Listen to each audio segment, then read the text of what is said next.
আমরা ভেবেই নিজেরাই পুলকিত হচ্ছি যে দীর্ঘদিন পরে আমাদের মাননীয় ভারপ্রাপ্ত চেয়ারম্যান জনাব তারেক রহমানের সাথে তার মা দেশনেত্রী বেগম খালেদা জিয়ার সাথে সাক্ষাৎ হবে। তার অন্তরীণ অবস্থায় তিনি গুরুতর অসুস্থ হয়ে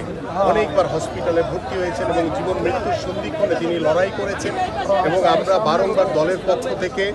এবং আমাদের পরিবারের পক্ষ থেকে বারবার বলা হয়েছে যে উন্নত চিকিৎসার জন্য তার বিদেশে যাওয়া দরকার।